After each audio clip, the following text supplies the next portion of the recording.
दिवंगत आमदार मुक्ता टिळक यांचे सुपुत्र कुणाल टिळक माझ्यासोबत आहेत.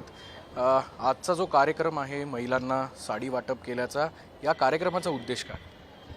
आज माझा वाढदिवस आणि आईची जयंती आत्ता 17 ऑगस्टला होऊन गेली. या निमित्ताने आईच्या स्मरणार्थ काही महिलांना, ज्या या मध्यवर्ती भागात राहतात, अशा ज्या ज्येष्ठ महिला आहेत, निराधार महिला आहेत, खूप महिला एकट्या राहतात, त्यांचं आत्ता पावसाळ्यात, आता जेव्हा आपल्या इथे खूप मोठ्या प्रमाणात पाऊस झाला तेव्हा काही महिलांच्या घरात पाणी शिरलं, त्यांचं घर उद्ध्वस्त झालं. काही महिलांच्या जे काही साड्या होत्या, घरचं भांडी होती, सगळी वाहून गेली. अशा महिलांना वंचित विकास जी संस्था आहे आणि गुडविल संस्था, अशा या दोन संस्थांच्या मार्फत आपण इथे साड्या वाटप केलेल्या आहेत. म्हणजे त्यांना आता जो येणारा सणवार आहे, सणासुदीचे पूर्ण पुढचे 2 महिने आहेत, ह्यामध्ये त्यांना एक आधार मिळेल आणि जो काय पावसामुळे जे काय नुकसान झालं होतं त्यात थोडीशी भरपाई जी काय करता येईल, अशी ही माझ्याकडनं ही वाढदिवसानिमित्त आणि आईच्या जयंतीच्या निमित्त स्मरणार्थ अशी एक छोटीशी भेट ही माझ्याकडनं आज या महिलांना, आपण ज्येष्ठ महिलांना दिलेली आहे. कुणाल, वाढदिवसाच्या तुला शुभेच्छा आहेत. वाढदिवसाच्या दिवशी काही राजकीय संकल्प केलायस का? राजकीय संकल्प तर असा स्पेसिफिक काही नाही आहे, पण मागच्या काही 1-1.5 वर्षापासून मी युवा मोर्चा महाराष्ट्र प्रदेश उपाध्यक्ष म्हणून आणि प्रदेश प्रवक्ता भारतीय जनता पार्टीचा म्हणून संघटनेमध्ये काम करत आहे. त्याचबरोबर कसबा मतदारसंघात ग्राउंड लेवलवर माझं काम चालू आहे. तोच विषय कसब्याचा काढलायस, त्याच्यामुळे त्यालाच अनुसरून एक प्रश्न विचारतो. आगामी काळ हा सगळा विधानसभा निवडणुकीचा आहे. लोकसभा झाली, त्याच्या आधी पोटनिवडणूक झाली. यावर्षी भाजपकडून कुणाल टिळक विधानसभेला उभा राहणार का, हा थेट प्रश्न. हे बघा, माझं तर काम चालू आहे, मी इच्छुक तर आहे नक्की. शेवटी सर्वच इच्छुक आहेत, कसबा मतदारसंघात खूप इच्छुक आहेत.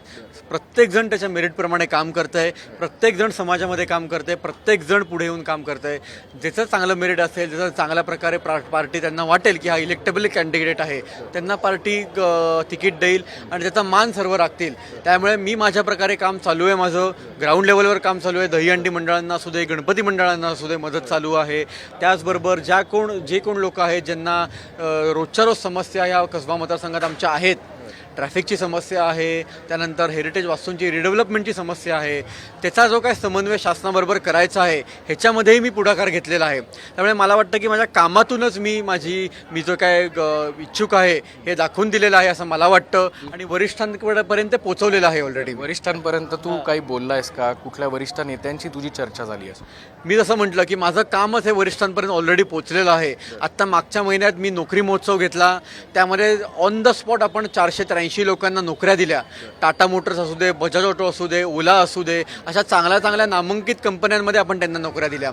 त्यामुळे जे काही काम आहे ते मेरिटनी आहे, प्रामाणिकपणे करतो आहे, डेडिकेशननी करतो आहे आणि एक युवा म्हणून युवकांमध्ये मिसळतो आहे, युवकांचे प्रश्न जाणून घेतो आहे. आणि मला वाटतं की राजकारण हे एक वेगळ्या प्रकारे मला करण्याची संधी मिळत आहे. कुठेतरी ना कुठेतरी वेगळ्या प्रकारे ट्रेडिशनल राजकारणांच्या पलीकडे जाऊन मला राजकारण करायचं आहे, समाजकारण करायचं आहे. त्यामुळे हे सगळं काम मी वरिष्ठांपर्यंत पोहोचवलेलं आहे. त्यांना माझं जे काय काम आहे ते माहिती आहे, काय चालू आहे, आणि मला वाटतं की तेच माझं इंडिकेटर आहे त्यांना. 2 प्रश्न आहेत. कसबा पोटनिवडणूक जेव्हा झाली तेव्हा टिळक कुटुंबियातल्या एखाद्या व्यक्तीला उमेदवारी देण्यात यावी अशी मागणी अनेक स्तरातनं करण्यात आली होती, मात्र ती देण्यात आली नाही. त्यामुळे संपूर्ण कसबा विधानसभामध्ये काहीसा एक गट होता, तो नाराजीचे सूर त्यांच्याकडनं जाणवले गेले होते. आता मात्र हाच नाराजीचा सूर दूर करण्यासाठी कुणाल टिळक हा पर्याय असेल का? हे बघा, मी आधी पण सांगितलेलं आहे की मागच्या पोटनिवडणुकीत जो काय विषय झाला तो झाला. त्यानंतर सर्वांनी चांगल्या जोराने कसबा मतदारसंघात ग्राउंड लेवलवर काम करायला चालू केलं.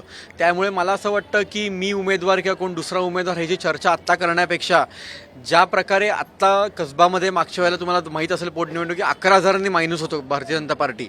आत्ता मुरलीधर अण्णा मोहोळांच्या इलेक्शनला 17,500 भारतीय जनता पार्टी कसबा मतदारसंघात आघाडीवर आहे. तर मला वाटतं की हे परिवर्तन कुठे झालं तर सर्वांनी ग्राउंड लेवलवर काम केलं, संपर्क साधला नागरिकांशी, त्यांच्या समस्या जाणून काम केलं, निवारण केलं, समस्या निवारण केलं. आणि मला वाटतं की 17,500चं टार्गेट आता आम्ही 25,000 ते 30,000वर नेलेलं आहे. या विधानसभेमध्ये ते 25,000पर्यंत कसं नेता येईल ह्याच्यावर काम करायचं आहे आणि मी त्यात अग्रेसर असणार आहे. संघटने थ्रू असू दे किंवा मग जर का मला पार्टीने संधी दिली तर नक्कीच त्यामध्ये प्रामाणिकपणे मी काम करीन. पोटनिवडणूक झाल्यानंतर काँग्रेसचे आमदार निवडून आले. आता साधारण त्याला बराच काळ अवधी उलटून गेलेला आहे. हा सगळा फॅक्टर जरी आपण मागे ठेवले तरी कसब्यातला विकास झाला असं वाटतंय का? हे बघा, मला वाटतं की जे काँग्रेसचे जे आमदार निवडून आले होते, स्टंटबाजीमध्ये खूप त्यांनी वेळ वाया घालवला असं मला वाटतं. कुठे ना कुठेतरी जाऊन आंदोलन करायचं, कुठे ना कुठेतरी जाऊन अधिकाऱ्यांना शिव्याच काय द्यायच्या, ट्विटरवरच काहीतरी वेगळं भलतंच बोलायचं, असं मला वाटतं की स्टंटबाजीमध्ये खूप ते व्यस्त होते. नागरिकांना कळालं की बाबा हे ग्राउंडवर कमी, आपल्याला सोशल मीडियावरच जास्ती स्टंट करताना दिसतात, प्रसारमाध्यमातूनच जास्ती आपल्याला इकडे तिकडे आंदोलन करताना दिसत आहेत. आणि आत्ता जर का बघितलं तर तुम्ही हा पूर्ण जो रोड बघता जिथे आपण आहेत, पूर्णपणे पेठांमध्ये ट्रॅफिकची समस्या वाढलेली आहे, रस्ते खराब झालेले आहेत. आता आमदारांचं हे काम नव्हतं का रस्ते नीट करून घेणं? तुम्ही रस्ते बघितले, रस्ते संपूर्णपणे निग्लेक्टेड आहेत. कचऱ्याचा प्रश्न वाढलेला आहे, रिडेव्हलपमेंटचा जो प्रश्न होता तो पुढेही कुठेही त्याचं समस्या निवारण झालेलं नाही आहे. त्यामध्ये हेरिटेज वास्तूंचं जे काय समस्या निवारण होतं ते कुठेही झालेलं नाही आहे. आत्ता शनिवारवाड्यासाठी मेधा कुलकर्णींनी फायनली वर जाऊन त्यांनी काम केलं. तर त्यामुळे मला असं वाटतं की जेव्हा शनिवारवाड्याच्या भागातले जे नगरसेवक होते आता तिथेच राहतात, आमदार आहेत आता, तर त्यांनी काहीतरी करायला पाहिजे होतं. पुढे काही केलं का त्यांनी? नाही केलं. शेवटचा प्रश्न, तू जसं म्हणतोयस की तुझं काम जे आहे ते पक्षश्रेष्ठींपर्यंत तू पोचवलं आहे किंवा ते गेलेलंही आहे, पक्षश्रेष्ठी एका युवा चेहऱ्यावर विश्वास देतील असं वाटतंय का? मला वाटतं की पुढच्या काळामध्ये येणारा जो युवा वर्ग पार्टीमध्ये सक्रिय झालेला आहे त्यांना संधी देणं खूप महत्त्वाचं आहे. का? कारण काय पॉलिसीदृष्ट्या मला वाटतं की जे काय पॉलिसी चेंजेस करायचे आहेत ते युवा वर्ग, जो इंटेलेक्च्युअल वर्ग, सुशिक्षित वर्ग नक्कीच समजू शकतो, त्यामध्ये चांगलं सजेशन्स देऊ शकतो, चांगला फीडबॅक देऊ शकतो. आणि जो काय एक ट्रेडिशनल पॅटर्न चालू आहे गव्हर्नन्सचा तो बदलण्यासाठी कुठेतरी मी पुढाकार घेणार आहे युवा म्हणून. आणि मला वाटतं की त्यामुळे युवा वर्गाला चान्स द्यायला पाहिजे. मग विधानसभेच्या इलेक्शनला असू दे किंवा मग महानगरपालिकेच्या इलेक्शनला असू दे, जास्तीत जास्त रिप्रेझेंटेशन युवा वर्गाला मिळायला पाहिजे, एवढंच मला वाटतं. खूप खूप धन्यवाद. कसब्यामध्ये झालेल्या पोटनिवडणुकीनंतर भाजपने काही शहाणपण घेतलं आहे का हे बघणं आता महत्त्वाचं ठरणार आहे, कारण की आगामी काळ हा सगळ्या निवडणुकीचा असेल. त्यामुळे कसब्यातून भाजपचा उमेदवार कोण या प्रश्नावर येणारा काळच उत्तर देईल. कॅमेरामन सुमित भोसलेचा अक्षय बडवे, साम टीव्ही न्यूज, पुणे.